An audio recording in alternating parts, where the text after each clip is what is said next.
시청자 여러분 안녕하십니까? 오늘은 하기편 9장이 되겠습니다. 9장의 내용은 이렇습니다. 정자가 말했다.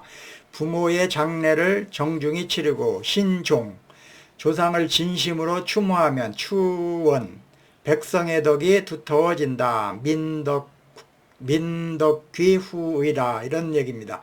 그러니까 정자가 부모의 장례를 정중히 치르고 조상을 진심으로 추모하면은 백성의 덕이 두터워진다 이런 내용을 얘기한 것입니다. 그래서 이 글의 제목을 저는 부모를 공경하는 마음이다 이렇게 제목을 달아봤습니다. 부모를 공경하는 마음이다라고 하는 제목으로 말씀드리겠습니다. 정자 이 말은 단순한 예의가 아닙니다. 사람의 마음을 깊고 넉넉하게 만들어 삶의 바탕을 단단히 하라는 그런 뜻입니다. 이것은 개인이나 사회가 어떻게 도덕적인 삶을 살아갈 수 있을지에 대한 중요한 교훈을 주는 것입니다. 부모의 장례를 치르는 자세, 그리고 전통을 잇는 것이 도덕적 기초를 이루고 발전시킨다는 점을 강조하는 글입니다. 이것을 통해서 사람들은 보다 높은 도덕적 수준을 갖추게 될 것입니다. 한 가지 예를 들어 보겠습니다. 어느 마을에 형제가 살았습니다. 형은 부모님이 돌아가신 후에도 매년 정성을 들여서 제사를 장성껏 모셨습니다. 부모님의 가르침을 늘 마음에 새겼습니다. 그러나 동생은 이제 부모님이 안 계시는데 내 맘대로 살자 라고 생각하고 부모에 대한 예를 소홀히 했습니다. 세월이 지나서 두 형제의 집안은 크게 달라졌습니다. 형의 자식들은 부모를 존중하는 법을 배워서 서로 돕고 화목하게 살았는데, 그러고 형의 가정은 그 후로 편안하고 번창했는데 동생의 가정은 갈등이 끊이지 않았고 자식들도 서로 믿지 못해서 흩어지고 말았습니다. 그만큼 부모를 공경하는 마음, 이건 참 중요한 것입니다. 우리 자식들한테도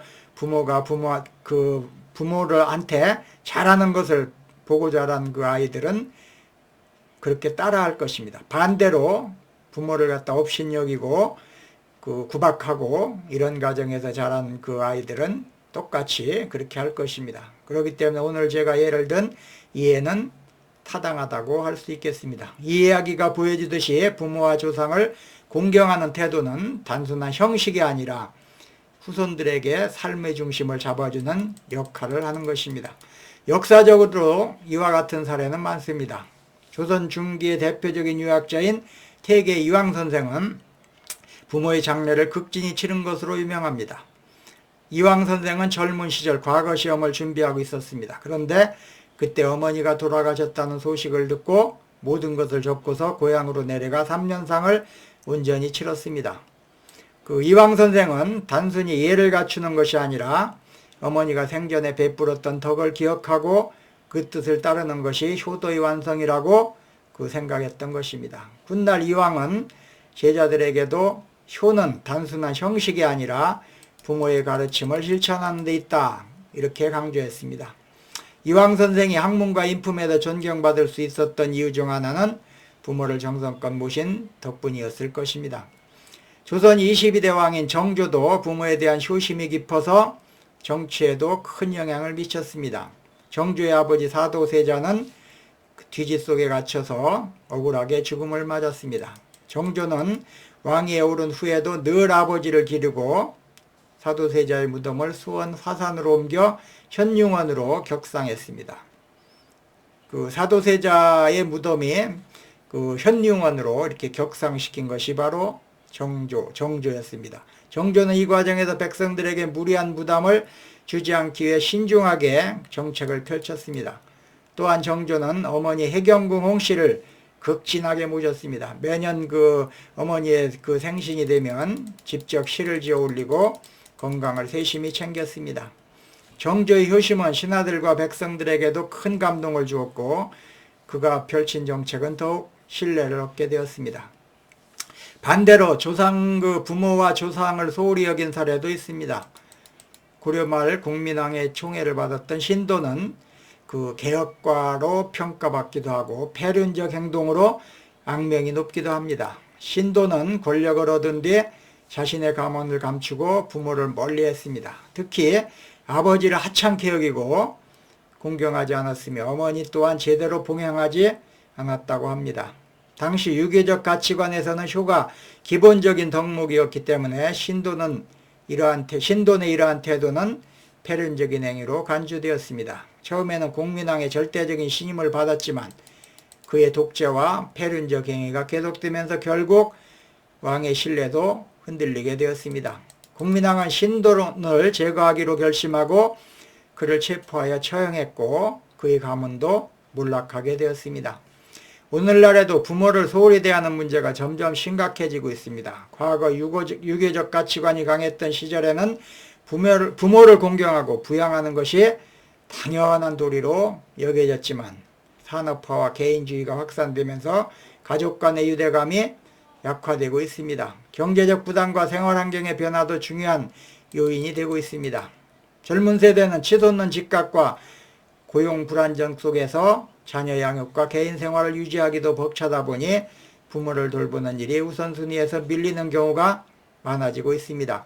또한 핵가족화가 진행되면서 그로 인해 부모에 대한 관심이 점점 줄어들고 있습니다. 살아있는 부모를 제대로 섬기지 못하는 현실에서 조상을 진심으로 추모하는 것은 더욱 어려운 일이 되어가고 있습니다. 조상에 대한 추모의식 자체가 변화하고 있습니다.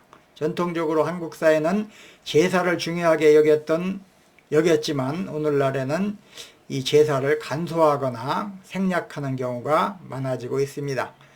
제사가 형식적 의무로 변질되거나 경제적 부담 때문에 가족 간의 갈등의 원인이 되기도 합니다. 부모조차 제대로 돌보지 못하는 현실에서 그 돌아가신 조상에 대한 예의를 다하는 것은 점점 더 어려워지고 있습니다. 그렇다고 해서 조상에 대한 기억과 추모가 완전히 사라져서는 안 될 것입니다. 중요한 것은 형식이 아니라 그 뜻을 되새기는 일입니다. 뿌리 없는 나무가 어디 있겠습니까? 조상 없는 내가 마찬가지로 조상 없는 내가 있을 수가 없습니다.